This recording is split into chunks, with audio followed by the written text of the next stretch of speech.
Crook bond और यमराज का उपहार। प्रिय दोस्तों, मनोचित्र के गत अंकों में क्रूक बॉन्ड का नया हंगामा, यमलोक यात्रा और स्वलोक में हंगामा में आपने पढ़ा। क्रूक बॉन्ड और मोटू एक शाम शहर के नामी सेठ गुंगामल जी को सफेद तस्कर यानी उसको उसके जाल में फंस जाते हैं और उसके द्वारा मार दिए जाते हैं।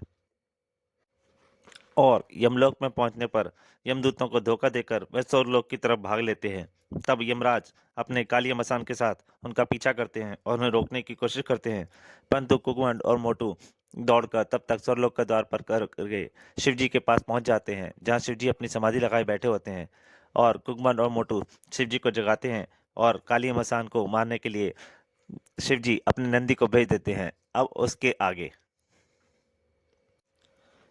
उधर काली मसान को पास छोड़कर नंदी बैल भोले बाबा के पास पहुंचा।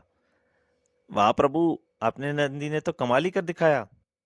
प्रशंसा छोड़ो वत्स, और अब ये बताओ कि तुम मनुष्य यहाँ कैसे आ पहुंचे। अभी बताता हूँ प्रभु, लेकिन उससे पहले हम जो आपके लिए मनपसंद वस्तु लाए हैं उसे तो ग्रहण कर लीजिए। मेरी मनपसंद वस्तु क्या है वह? ये लीजिए प्रभु, आपकी मनपसंद वस्तु, भांग। वाह भांग, वाह, बहुत दिन हो गए इसका स्वाद लिए। और भोले बाबा कुकमान के भांग के अंटे लेकर उन्हें रसगुल्ले की तरह गटागट निकलने लगे। प्रभु, यह हमारे पृथ्वीलोक की असली भांग है। मुझे विश्वास है कुछ देर बाद आपको इसके सामने अपने लोक की भांग का बिल्कुल भी मजा नहीं आएगा। शायद तुम ठीक कहते हो, काफी तीखी है।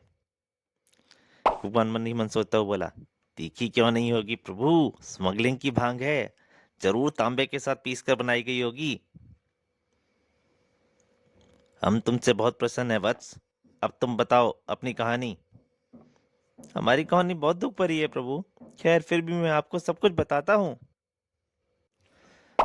फिर कुकमान ने मगरमच्छी आंसू बहाते हुए सारी कहानी सुना दी और अंत में बोला, अब आप ही बताइए प्रभु, क्या यही महाराज ये यमराज जी का न्याय है? क्या वे अपनी भूल छिपाने के लिए बेकसूरों के साथ ऐसा ही सलूक करते हैं? मोटू ने भी आग में घी का काम किया। प्रभु, हमने तो सुना था ईश्वर के घर देर है पर अंधेर नहीं, जबकि यमराज जी के यहाँ तो अंधेर ही अंधेर है। अब तक भोले बाबा के सर पर भांग अपनी तरंग जमा चुकी थी और कुकमान और मोटू के कटाक्ष ने उनकर भोले बाबा के क्रोध को और भड़का दिया। यमराज अपने अधिकार का इस्तेमाल गलत उपयोग करते हैं, यह तो हमने सोचा भी नहीं था। उस दृष्ट व लापरवाह को उसकी भूल की सजा हम अवश्य देंगे। और क्रोध में चिल्लाते हुए बोले, नंदी तुरंत प्रकट हो। जो आ गया प्रभु। अगले ही पल, मेरे लिए क्या आ गया है प्रभु? इसी समय यमपुरी जाओ और यमराज को हमारे पास लेकर आओ। जो आ गया प्रभु। नंदी उसी समय वहां से यमलोक के लिए चल पड़ा। तत्पश्चात, आप धन्य हैं प्रभु, जैसा आपके विषय में हमने सुना था वैसा ही आपको पाया।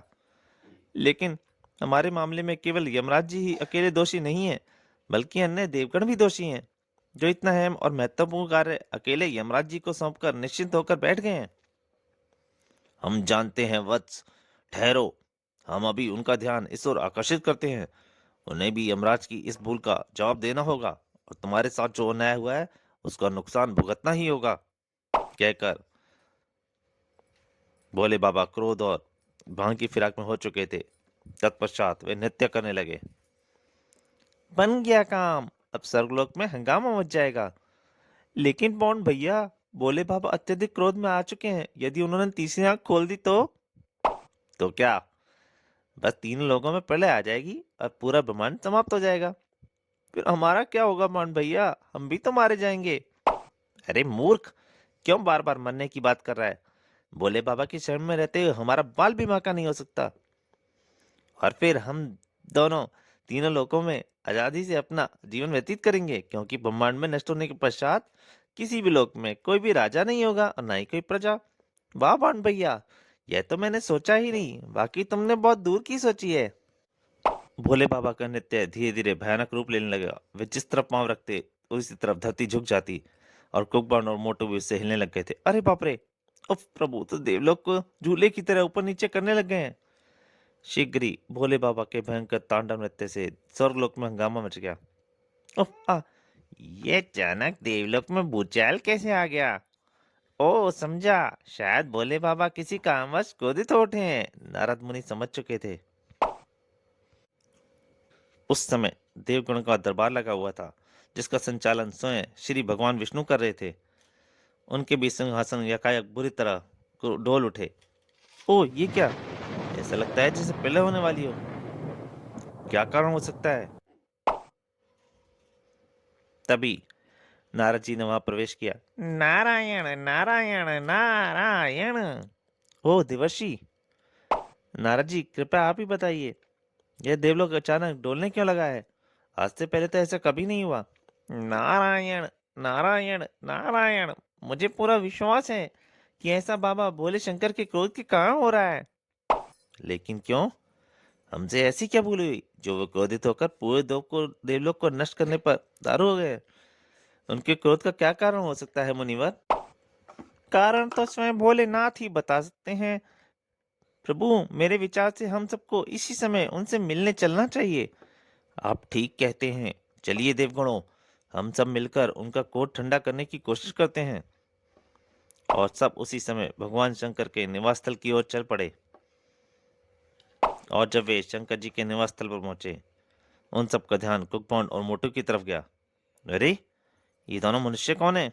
नारायण नारायण नारायण, मैं समझ गया, यह विपत्ति उन्हीं दोनों के कारण देवलोक में आई है।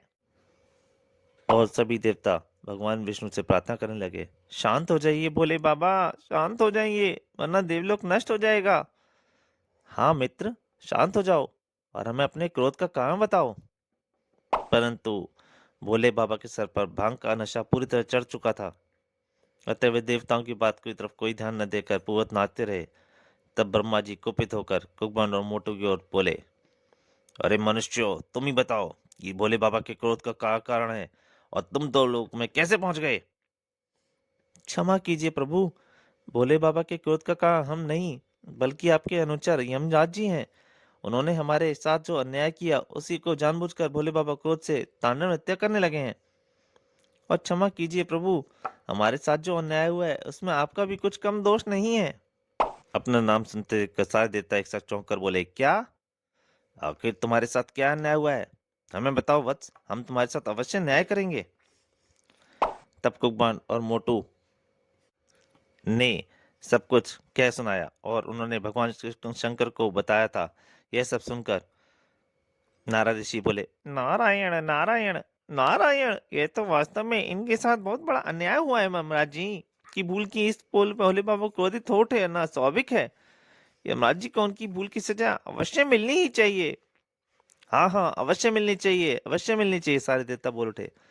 आप सब शांत हो जाइए प्रियजनों, हम अभी यमराज जी को यहाँ बुलवाते हैं। यमराज जी से जो भूल हुई, उसके साथ जो अन्याय, इनके साथ जो अन्याय हुआ है, इसकी सजा उन्हें अवश्य भुगतनी होगी, भगवान विष्णु बोल उठे थे। नारायण नारायण नारायण, ये सब तो बात की बात है प्रभु। पहले भोले बाबा को किस तरह शांत करें, वरना यमराज जी को दंड देने और इन मनुष्यों के साथ साथ न्याय कराने के लिए आप देवगणों में से कोई जीवित नहीं बचेगा। लेकिन भोले बाबा पर तो हमारी प्रार्थना का कोई असर ही नहीं हो रहा है मुनिराज, फिर इन्हें कैसे रोकेंगे? फिर भी प्रभु, भोले बाबा का क्रोध शांत करने के लिए आपको कोई ना कोई राह निकालनी ही होगी। ठहरो, मुझे सोचने दो। और भगवान विष्णु कुछ देर सोचकर बोले। फिर कुकबान और मोटू से बोले, अरे भले मानसो, भोले बाबा तुम्हारे साथ हुए अन्याय को देखकर ही हम सबसे क्रोधित हुए हैं। यदि तुम इन्हें यह तांडव नृत्य रोकने के लिए कहो तो निश्चित रूप से शांत हो जाएंगे। सभी देवता एक साथ कह उठे, हाँ हाँ वत्स, तुम ही भोलेनाथ को अब शांत कर सकते हो, वरना इनके क्रोध से तीनों लोग नष्ट हो जाएंगे, कोई जीवित नहीं बचेगा। जल्दी से इन्हें बनाओ वत्स, पूरा देवलोक डगमगा रहा है। और नारद जी सोच रहे थे, नारायण नारायण नारायण, वाह क्या लीला है प्रभु जगत नारायण की। आज देवों को अपना वर्चस्व बचाए रखने के लिए मनुष्य का सहारा लेना पड़ रहा है, वह भी इनके आगे गिड़गिड़ाना पड़ रहा है। और कुकबान बोला, मैं आप देवताओं का कहा कैसे टाल सकता हूँ, लेकिन मेरी भी एक छोटी सी शर्त है। शर्त? वह क्या? सब एक साथ चौंक कर बोले। भोलेनाथ का क्रोध शांत करने के लिए उसके बदले में आप लोगों को मुझे अपने लोक की सैर करानी पड़ेगी। क्या? ब्रह्मा जी बोल उठे, यह कैसे संभव है वत्स? सरलोक में वही प्राणी आ सकते हैं जिसे स्वर्गवास का आदेश हो, जबकि तुम दोनों के पाप पुण्य का अभी कोई हिसाब किताब नहीं हुआ है। साथ ही विधि के लिखे विधान के अनुसार अभी तुम्हारी मौत भी नहीं हुई है। लेकिन आपके द्वारा नियुक्त मौत के अधिकारी यमराज जी की भूल से ही तो हम मरकर यहाँ पहुंचे हैं, फिर उनकी भूल की सजा हमें क्यों भुगतनी पड़ रही है? लेकिन वत्स, लेकिन में समय नष्ट मत कीजिए देवगण। जल्दी से हाँ या ना का फैसला लीजिए, वरना भोले बाबा का नृत्य अब चरम सीमा पर पहुंच चुका है। मजबूरी थी, अतः देवताओं की कुकमान की सत माननी ही पड़ी। ठीक है वत्स, हमें तुम्हारी शर्त स्वीकार है, लेकिन अब तुम जल्दी से भोलेनाथ को शांत करो। अभी लीजिए प्रभु। और कुकबान और मोटू शिवजी से प्रार्थना करने लगे, प्रभु, प्रभु शांत हो जाइए, मुझे इनसे इंसाफ मिल गया है। अब हमें देवताओं और यमराज जी से कोई गिला शिकवा नहीं है। हाँ प्रभु, आप महान हैं, आपकी कहानी ही हमेशा हार्दिक हमारी इच्छा पूरी हो जाएगी। लेकिन भोले शंकर का नृत्य बंद नहीं हुआ, तो अब तो कोई दूसरी युक्ति निकालनी पड़ेगी, वरना देवताओं के सामने हमारी सारी किरकिरी हो जाएगी।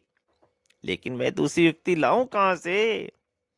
और कुछ सोचते सोचते एक एक कुमान खुश हो उठा, वो मारा, आ गया एक आइडिया। अगले ही पल उसने मोटू को एक खास इशारा किया और इसके साथ ही अपनी जेब से छुरा निकाला और चीख उठा, बस कीजिए प्रभु, वरना आपका ये भक्त आत्महत्या कर लेगा। लेकिन भोलेनाथ फिर भी नहीं रुके। तो फिर ठीक है प्रभु, यदि आप अपने इस भक्त की बलि ही चाहते हैं तो लीजिए, मैं अपने आप को आप पर कुर्बान किए देता हूँ। कहकर कुकबान ने अपने को आने के लिए चाकू उठा लिया। परंतु ठहरो भक्त ठहरो, कुकबान के इस अभिनय ने भोलेनाथ पर पूरा प्रभाव डाला था। वे तांडव नृत्य रोककर उसके पास जा पहुंचे। यह तुम क्या मूर्खता करने जा रहे थे भक्त? यदि तुम आत्महत्या कर लेते तो मैं पूरी सृष्टि का नाश कर देता। आप धन्य हैं प्रभु। और यह कहने के साथ ही कुकबान ने भोले बाबा के पैर पकड़ लिए। उसकी देखा देखी मोटू ने वैसा ही किया। लेकिन अब कृपा करके अपना क्रोध त्याग दीजिए प्रभु, हमें अब किसी से कोई गिला शिकवा नहीं है। बावन भैया ठीक कहते हैं प्रभु, हमें स्वर्गलोक की यात्रा करने की अनुमति मिल गई है। यह सुनते ही कुकबान मोटू से बोला, अबे चुप कर मूर्ख, ये क्यों अपनी पोल खोल रहा है? यदि भोले बाबा को पता चल गया कि हमने देवताओं को विवश करके अपनी मांग पूरी की है तो वह अभी हमें त्रिशूल से मौत के घाट उतार देंगे। ओ माफ करना बाण भैया, यह बात तो मैं भूल ही गया था। तभी भोले शंकर बोले, ठीक है वत्स, यदि तुम कहते हो तो मैं शांत हो जाता हूँ, लेकिन यमराज को उसकी भूल की सजा अवश्य मिलेगी। और भोलेनाथ को शांत होते देख सभी देवताओं के चेहरे पर प्रसन्नता से खिल उठे। बंधु महादेव, हम आपके आभारी हैं कि आपने तीनों लोगों को नष्ट करने का इरादा त्याग दिया। आहा मित्र विष्णु, अरे आप सब लोग कब आए? मैंने तो आप लोगों को देखा ही नहीं था। और भगवान शिव बोले, आओ आओ बंधुओं, यहाँ विराजो। धन्यवाद भोलेनाथ। सबके बैठने के पश्चात सहसा भोले शंकर को नंदी का ध्यान आया। समझ में नहीं आता कि नंदी अभी तक यमराज को लेकर आया क्यों नहीं। उसे तो गए तो काफी देर हो चुकी है। वह आता ही होगा बंधु, तुम बैठो तो सही। तभी नंदी यमराज को लेकर आते हुए दिखाई दिए। प्रभु मैं यमराज को ले आया हूँ। आह तुम आ गए। परंतु यमराज सभी को देखकर चौंक उठे थे। सभी देवता मौजूद हैं, लगता है आज मेरी खैर नहीं है। अतः अगले ही पल, मुझे क्षमा कर दीजिए प्रभु, मुझे क्षमा कर दीजिए। मेरे दूतों से जो भूल हुई अनजाने में ही हुई। मैं आपको विश्वास दिलाता हूँ कि ऐसी भूल मुझसे अब दोबारा कभी नहीं होगी। नहीं, तुम्हारी भूल क्षमा करने योग्य नहीं है। तुम्हारी भूल से इन दो बालकों को व्यर्थ ही जो परेशानी उठानी पड़ी, उसकी कीमत तुम्हें अपने प्राण देकर चुकानी होगी। और भोलेनाथ ने अपना त्रिशूल उठा लिया। चलो अब मरने के लिए तैयार हो जाओ यमराज। ठहरिए भोले बाबा। ब्रह्मा जी ने भोले बाबा को रोक दिया था। ये आप क्या अनर्थ करने जा रहे हैं भोले बाबा? यदि आपने मौत को देवता यम को मार दिया तो पृथ्वी और पाताल लोक का क्या होगा? इनकी मृत्यु के पश्चात पृथ्वी और काल में भी मृत्यु का अंत हो जाएगा। फिर वहां किसी भी जंतु प्राणी मनुष्य की मौत नहीं होगी। इससे निरंतर पृथ्वी व पाताल का बोझ बढ़ता जाएगा। फिर एक दिन ऐसा भी आएगा कि पृथ्वी और पाताल अपना संतुलन खो बैठेंगे और आकाश गंगा में घूम रहे अन्य ग्रहों से टकराकर चूर चूर हो जाएंगे। पूरी सृष्टि का नाश हो जाएगा प्रभु। सोचिए प्रभु, वह क्षण कितना भयानक और कितना प्रलयंकारी होगा। क्या आप यह सब देख पाएंगे? लेकिन हमने भी फैसला कर लिया है कि यमराज को बिना दंड दिए हम अपना त्रिशूल जमीन पर नहीं टिकाएंगे। इसलिए अच्छा होगा कि आप देवगण ही इसके लिए कोई सजा तजवीज कर लें। ओह, यह तो एक और समस्या उत्पन्न हो गई। भला यमराज को क्या सजा दी जा सकती है? जब किसी की समझ में यमराज के लिए कोई सजा नहीं आई तो भगवान विष्णु नारद मुनि की तरफ देखकर बोले, मुनिराज, आप ही यमराज के लिए कोई उचित सजा बताइए, ताकि भोलेनाथ की जिद भी रह जाए और यमराज जी को भी मरने से बच जाएं। नारायण, नारायण, नारायण। प्रभु, यदि भोलेनाथ की आज्ञा हो तो मैं यमराज जी के लिए एक सजा अवश्य बता सकता हूँ। आज्ञा है नारद जी, आप इनके लिए सजा बताइए। तो सुनिए प्रभु, देवगणों की इच्छा है कि यमराज जी की भूल से कुंभकर्ण और मोटू को जो तकलीफ सहनी पड़ी है, उसके बदले इन्हें स्वर्गलोक की सैर कराई जाए और इनकी खूब खातिरदारी की जाए। क्या यमराज जी के लिए यह उचित सजा नहीं होगी कि जब तक कुंभकर्ण और मोटू स्वर्गलोक की सैर करके वापस आपके पास लौट कर नहीं आते, तब तक इन्हें यहीं एक पैर पर खड़ा रखा जाए? हमें तुम्हारी बात पसंद आई नारद। हमारी दृष्टि में भी यमराज के लिए यह सजा उचित है। वाह, ये हुई ना बात। चलो यमराज, तुम इसी वक्त एक पैर पर खड़े हो जाओ। हे जगत नारायण, मैं नहीं जानता था कि आपने मेरे भाग्य में पहले से ही ऐसी सजा लिख रखी है। क्या विचित्र लीला है आपकी। सब कुछ जानते हुए भी कैसे अनजान बने खड़े हैं आप। यमराज जी नारद जी की तरफ, भगवान नारायण की तरफ देख कर सोच रहे थे। और इधर यमराज जब एक पैर पर खड़े हो गए, हा हा हा, आखिर यमराज को सबके सबक मिल ही गया। अब सब कभी भी वह कामकाज में अपनी असावधानी नहीं बरतेंगे। और तब, लो बंधु, देवी पार्वती और पुत्र गणेश भी इस अच्छे मौके पर आ पहुंचे हैं। देवी, हम चाहते हैं कि आज आप स्वयं अपने हाथों से भोजन तैयार करके हमारे मित्रों को खिलाएं। अवश्य स्वामी, लेकिन आपने यमराज जी को इस अवस्था में क्यों खड़ा किया हुआ है? प्रभु, क्या इनके से कोई अपराध हुआ है? हाँ देवी, इनकी एक छोटी सी भूल के कारण इन दो मनुष्यों को काफी परेशानी उठानी पड़ी है। प्रणाम माँ। आयुष्मान भाव। फिर यमराज जी की भूल जानने के पश्चात माता पार्वती ने उन्हें सांत्वना दी और सबके लिए भोजन बनाने के लिए जुट गईं। गणेश जी भी अपनी माता जी के साथ कार्य में हाथ बटाने लग गए। शीघ्र ही माता पार्वती ने भोजन तैयार करके सबको एकत्र भोजन कराया। वाह, माता के हाथ का भोजन का जवाब नहीं। सच, बहुत दिनों बाद ऐसा भोजन करने को मिला है। हाँ, आज मैं अपनी छोटी सी भूल के माता के भोजन का हाथ बने हाथ खाने माता के हाथ का बना भोजन खाने से वंचित रह गया। यमराज बड़े दुखी थे। भोजन करने के उपरांत देव इंद्र, अब आप इन दोनों मनुष्यों को ले जाइए और इन्हें स्वर्ग की सैर कराइए। जो आ गया प्रभु। ठीक है मुनिराज। नारायण, नारायण, नारायण। प्रभु, मैं भी आज्ञा दीजिए, मैं भी चलता हूँ। ठीक है मुनिराज। उसके बाद विष्णु भगवान सहित सभी देवता वहां से प्रस्थान कर गए, जबकि इंद्र देव कुकबांड और मोटू को स्वर्गलोक के सैर कराने के लिए निकल पड़े। काफी देर तक कुकबांड और मोटू को स्वर्गलोक की सैर कराने के पश्चात जब राजा इंद्र उन्हें वापस छोड़ा गए, तब, तुम्हारी सजा खत्म हुई यमराज। अब तुम दोनों पैरों पर खड़े हो सकते हो। जो आज्ञा प्रभु। सुनो यमराज, अब तुम स्वयं इन दोनों मनुष्यों को लेकर पृथ्वीलोक जाओ और इनका शरीर वापस लौटा दो, ताकि असल मृत्यु भोगियों को लेकर उनके अपने लोग पहुंचे। लेकिन ध्यान रहे, भविष्य में फिर तुमसे ऐसी भूल नहीं होनी चाहिए। मैं ध्यान रखूंगा प्रभु। फिर वह कुकबंड और मोटू की तरफ देखकर बोले, जाओ वत्स, यम के साथ अपने लोग वापस लौट जाओ। हमारा आशीर्वाद हमेशा तुम्हारे साथ रहेगा। जैसी बाबा की आज्ञा। प्रणाम माता, आप भी हमें आज्ञा दीजिए, हम आपके दर्शन पाकर धन्य हो गए। जाओ बेटा, हमेशा खुश रहो। फिर सबसे विदा लेकर कुकबांड और मोटू यमराज के साथ पृथ्वीलोक की तरफ चल पड़े। पृथ्वीलोक में सेठ गंगामल की कोठी में पहुंचकर यमराज कुकबांड और मोटू को उस स्थान पर ले गए जहां उनकी लाशें रखी थीं। शुक्र है तुम दोनों के शरीर सही सलामत हैं। जाओ, अपना मानव शरीर पुण्य धारण करो, जैसी आपकी आज्ञा यमराज जी। और ये कहने के साथ ही कुकबांड और मोटू की आत्माएं अपने अपने शरीर में प्रविष्ट हो गईं। अगले ही पल, आहा, हम जीवित हो गए। आपका बहुत बहुत धन्यवाद यमराज जी।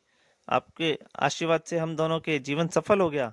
जो लोग हम मरने के बाद देख सकते थे, हम जीते जी देख लिए। लेकिन इसके साथ ही हमें इस बात का दुख भी है कि हमारे कहा आपको भोले बाबा के क्रोध का भोजन बनना पड़ा, भाजन बनना पड़ा। हो सके तो हमें क्षमा कर दीजिएगा। जो कुछ भी हुआ वह सब विधि का विधान था बच्चों, इसमें तुम्हारा कोई दोष नहीं है। अच्छा, अब समय नष्ट ना करके मेरी ओर से यह डंडा उपहार में लो और इससे अपना अधूरा कार्य पूरा करो। ओ, क्यूबन बोला, क्या आपके पास उपहार में देने के लिए डंडा ही बचा था यमराज जी? देनी थी तो कोई कीमती वस्तु उपहार में दी होती। अरे बेटा, यह साधारण डंडा नहीं है, बल्कि जादू का डंडा है। इसे तुम जो आज्ञा दोगे उसका पालन करेगा। क्या सच? बिल्कुल सच। तब तो मैं इससे सेठ गूंगामल और उसके साथियों की खबर अवश्य लूंगा, जिनकी वजह से हमें और आपको इतनी तकलीफ उठानी पड़ी है। मैं भी यही चाहता हूँ, लेकिन ध्यान रहे, इसका प्रयोग तुम्हें लल्लू पंजू पर भी करना है, जो इस समय इसी कोठी में मौजूद है। समझ गया, ताकि आप इस बार असल लोगों में को अपने लोक ले जा सकें। ठीक है यमराज जी, आप छिपकर मेरा कमाल देखिए। आओ मोटू। कमबख्त बड़ा ही चालाक है, लेकिन नेक भी है। उस समय शेर गूंगामल वास्तव में लल्लू पंजू को अपने साथियों के साथ अपनी कोठी की तरफ एक कमरे में मौजूद था। कमबख्तो, तुम दोनों की वजह से ही खामखा पुलिस की नजरों में आ गया हूँ। यदि कोई और मौका होता तो मैं तुम दोनों को गोली से उड़ा देता। हमें माफ कर दीजिए बॉस, हम पार्क में बस थोड़ा सा ही लेट पहुंचे थे, जिसके कारण ये सब गड़बड़ हो गई। परंतु तभी कुकबांड और मोटू आ गए। याहू, हम आ गए सेठ गूंगामल। है तो तुम दोनों जिंदा हो? वो भूत! कुकबांड और मोटू को जिंदा देखकर सभी लोग चौंक उठे थे। बिल्कुल, हम जिंदा हैं सेठ, ताकि तुम सबको मुर्दा बना सकें। बकवास बंद करो और चुपचाप ये बताओ, तुम दोनों जिंदा होकर यहाँ तक कैसे पहुंच गए? और वे अफीम चरस स्मैक भांग और गांजे का पैकेट कहाँ है? सेठ, अपने प्रश्नों का उत्तर जानने के लिए तुम्हें यमलोक जाना पड़ेगा, जहां से सैर करके हम अभी अभी यहाँ पहुंचे हैं। यह सुनकर सेठ गुंगमल और ज्यादा गुस्सा उठा। ठहर भिंडी के बीच, मैं अभी तेरी जुबान पर लगाम लगाता हूँ। कालिया, बिज्जू, शेखर, पकड़ लो इन दोनों को और इनकी जुबान खींच लो। परंतु इससे पहले कि सेठ के आदमी कुकबान और मोटू को पकड़ पाते, चल रहे चमत्कारी डंडे दिखाए ना अपनी हथकंडे। और कुकबान के कहने पर बस डंडा उसके हाथ से निकला और सेठ के आदमियों पर बरस पड़ा। आय मर गया, आय मर गया। कुकबान और मोटू ने भी सेठ और उसके आदमियों की खैर खबर लेने में देर नहीं लगाई। जय बजरंग बली, तोड़ दुश्मन की नली। और डंडा भी उन पर बरस रहा था, जबकि बाहर कोठी पर निगरानी करने वाले गुप्तचरों को भीतर से चिल्लाने की आवाज सुनाई दी। ओ, भीतर कोई गड़बड़ मालूम पड़ती है, मुझे तुरंत साहब को खबर करनी चाहिए। तुरंत गुप्तचर ने पास के पब्लिक बूथ से फोन किया। सर, मैं माधो सिंह बोल रहा हूँ, आप तुरंत सेठ गुंगामल की कोठी पर पहुंचिए, वहां कुछ गड़बड़ मालूम पड़ती है। ठीक है, मैं अभी फोर्स के साथ वहां पहुंच रहा हूँ। तब तक तुम कोशिश करना कि कोई भी कोठी से बाहर निकलने ना पाए। ठीक है सर। फिर जब थानेदार पटाखा सिंह और पुलिस दल के साथ सेठ गंगामल की कोठी में पहुंचा, तो कुकमान मोटू और यमराज द्वारा उपहार में दिया गया डंडा सेठ और उसके आदमी को होश ठिकाने लगा चुका था। अरे कुकमान और मोटू, तुम दोनों यहाँ ठीक तो हो ना? सत्यानाश, ये दोनों मजबूत यहाँ मौजूद हैं। हम तो ठीक है अंकल, लेकिन इस देश के दुश्मनों की हालत ठीक नहीं है। अब आप ही संभालिए अपने शिकारों को, हमारा काम तो खत्म हुआ। सिपाहियों, डाल दो उनके हाथों में हथकड़ियां। आनंद फानन में सिपाहियों को उनके हाथों में हथकड़ियां डाल दी गईं, लेकिन लंजू पंजू हथकड़ियां पहनने से वंचित रह गए, क्योंकि सर, ये दोनों तो मर चुके हैं। ओ, जरूर ये दोनों व्यक्ति लल्लू पंजू ही होंगे, जिनकी आत्माएं अब यमराज जी के कब्जे में होंगी।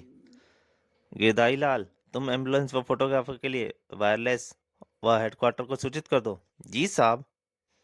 फिर पुलिस अपने काम में जुट गई और कुकबान और मोटू मौका ताक कर चुपचाप वहां से खिसक लिए। यहाँ से खिसकने के चक्कर में हैं, लेकिन मैं भी आज इनकी खबर लिए बगैर जाने वाला नहीं हूँ। एक दूसरे कमरे में, यमराज जी कहाँ हैं आप? कम से कम जाने से पहले हमें दर्शन तो देते जाइए। तभी वहां धमाका सिंह ने प्रवेश किया। मैं यहाँ हूँ बेटा, बोलो मुझे क्यों याद कर रहे थे? अरे यमराज जी, आप और पुलिस वर्दी में खैरियत तो है ना? हैं? इस कमबख्त ने मुझे यमराज कहकर पुकारा। क्यों बे गधे की तुम, ये तू मुझे यमराज क्यों कह रहा है? क्या मैं तो ये यमराज नजर आ रहा हूँ? ये लो यमराज जी को। यमराज ना कहूँ तो और क्या कहूँ। लगता है इस समय आप हमसे मस्करी करने के मूड में हैं। खैर, मैं आपसे यह बताने के लिए याद कर रहा था कि आपका जादुई डंडा वास्तव में करामाती निकला। इस उपहार के लिए आपका बहुत बहुत धन्यवाद। धमा अरे हाँ, मैं ये पूछना ही भूल गया कि लल्लू पंजू की आत्मा आपके कब्जे में पहुंच गई है ना? यह सुनकर धमाका सिंह और क्रोध से पागल हो उठा। लेकिन पट्टे, उनकी आत्मा को बाद में कब्जे में करूंगा, पहले तेरी आत्मा को कब्जे में कर लूं। आई, ये यमराज जी तो व्यर्थ ही मुझ पर पुलिसिया रौब जमान लगे। यमराज जी, जहां वहीं रुक जाइए, वरना मैं जादुई डंडे का इस्तेमाल आप पर भी कर दूंगा।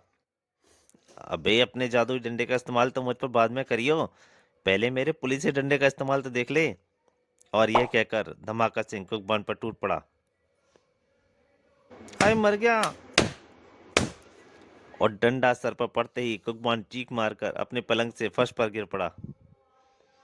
हाय यमराज जी, फूट गया मेरा सर। अरे नालायक, अभी तो तेरा सर ही फूटा है, अब मैं तेरे हाथ पैर भी तोड़ के रख दूंगा। और अपने बापू की कर्कश आवाज सुनते ही कुकबान ने तुरंत अपनी आंखें खोल दी। हैं बापू तुम? नहीं बेटा, बापू नहीं, यमराज कहो मुझे। और इस डंडे को पुलिस है डंडा नहीं, जादू का डंडा कहो। और वह चिल्लाकर बोले, अबे गधे की दुम, आज से मैं तुझे सपना देखना जिंदगी के भर के लिए बुला दूंगा। दिन रात सपने देखता है और मुझे यमराज कहता है। अरे बाप रे, यानी मैं आज भी सपना देख रहा था। अब तो भलाई इसी में जल्दी से भाग निकलूं। और ये कहकर कुकबान ने बाहर दौड़ लगा दी। परंतु धमाका सिंह पीछे अबे कुत्ते की तुम भागता कहाँ है? आज मैं तुझे नहीं छोड़ने वाला, तेरा हुलिया सुधार कर ही दम लूंगा। यह सब क्या चक्कर है बुआ? फूफा जी बान भैया के पीछे डंडा लिए क्यों दौड़ रहे हैं? अब तुम्हें क्या बताऊं बेटा, तुम्हारे साथ साथ तुम्हारी भैया भी हलवा पूरी खाकर सोए थे। शायद ही वह कोई सुंदर सपना देख रहा था, जिसे तुम्हारे फूफा जी ने बेदर्दी से डंडा मारकर तोड़ दिया। ओ, और अंत में, हाँ दोस्तों, यह सच ही है कि मैं हलवा पूरी खाकर इस बार भी एक बार एक प्यारा न्यारा सपना देख रहा था, जिसे यमराज जी के उपहार ने नहीं, बल्कि बापू के पुलिस डंडे ने तोड़ दिया।